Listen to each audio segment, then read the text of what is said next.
നമസ്കാരം. Janhvi cow and ലാൻഡ്സിലേക്ക് എല്ലാവർക്കും സ്വാഗതം. ഇന്ന് പശുവായിട്ടല്ല വന്നിരിക്കുന്നത്, ഒരു പ്രോപ്പർട്ടി ആയിട്ടാണ്. അപ്പോൾ നമ്മുടെ കയ്യിലൊരു പ്രോപ്പർട്ടി വിൽപ്പനയ്ക്ക് വന്നിട്ടുണ്ട്. ഇത് കാണുന്നതാണ് റോഡ് സൈഡിൻ്റെ ഡയറക്റ്റ് റോഡ് സൈഡിൻ്റെ വഴിയിലായിട്ടാണ് നമ്മുടെ പ്രോപ്പർട്ടി വരുന്നത്. ഇതാണ് നമ്മുടെ പ്രോപ്പർട്ടി വരുന്നത്. ഏകദേശം കുറേ മരങ്ങളാണ് ഈ കാണുന്നതൊക്കെ. കുറേ പഴമരങ്ങളും ഉണ്ട്, പിന്നെ കുറേ മാവായിട്ടും പ്ലാവായിട്ടും പിന്നെ കശുമാവൊക്കെ കാണാണ്ടില്ലേ, കൈനി, അങ്ങനെ കുറേ മരങ്ങൾ കാണാണ്ട്. അപ്പോൾ ഏകദേശം മരങ്ങൾ തന്നെ ഒരു എമൗണ്ടിനുള്ളത് ഉണ്ടെന്ന് തോന്നുന്നു. അപ്പോൾ ഈ കാണുന്നതാണ് ഇതിൻ്റെ സൈഡിലെ അതിർത്തി തിരിച്ചിട്ടിരിക്കുന്നത്. കല്ലുകൊണ്ടുള്ള കെട്ടാണ്, പഴയ കാലത്തെ കെട്ടാണത്. ചുറ്റോറും കെട്ടിയിട്ടുണ്ട്, കുഴപ്പമില്ല. അതുപോലെ തന്നെ 2 ഏക്കറോളാണിത് വരുന്നത്. 1 ഏക്കറിന് പ്രതീക്ഷിക്കുന്ന എമൗണ്ട് എന്താണെന്ന് വെച്ചാൽ 40 ലക്ഷം രൂപയാണ്.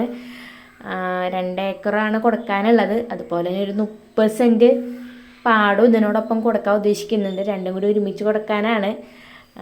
അപ്പോൾ 1 ഏക്കർക്ക് 40 ലക്ഷം രൂപയാണ് ഉദ്ദേശിക്കുന്നതെന്ന് പറഞ്ഞല്ലോ. ഇത് വരുന്നത് തൃശ്ശൂർ ജില്ലയിലെ വരൂർ എന്ന ഗ്രാമപഞ്ചായത്തിലാണ് നമ്മുടെ പ്രോപ്പർട്ടി എടുക്കുന്നത്. അപ്പോൾ അതിൽ ചെറിയൊരു കൊച്ചു ഓടിട്ടൊരു വീട് ഇങ്ങനെ ഉണ്ട്. ഇതാണ് നമ്മുടെ വീട് വരുന്നത്. അപ്പോൾ ഒരു ചെറിയൊരു കിണറുണ്ട്. ചെറിയ കിണറെന്ന് പറയാൻ പറ്റില്ല, 2 കിണറുണ്ട്. വറ്റത്തെ കിണറാണ്. അതുപോലെ ഒരു കുഴൽ കിണറും കൂടി ഇതിൽ വരുന്നുണ്ട്. അതുപോലെ വീടിനെ സംബന്ധിച്ച് 4-5 തെങ്ങും കൂടിയും കാണാണ്ട് ഇതിൽ. അപ്പോൾ ഇത് താല്പര്യമുള്ളത് നമ്മുടെ വാട്സപ്പ് നമ്പറിൽ കോൺടാക്ട് ചെയ്യുക. അതുപോലെ ഓണറിൻ്റെ നമ്പറും കൊടുക്കുന്നുണ്ട്. നമ്മുടെ ചാനൽ സബ്സ്ക്രൈബ് ചെയ്യാനും ലൈക്ക് ചെയ്യാനും ഷെയർ ചെയ്യാനും മറക്കരുത്.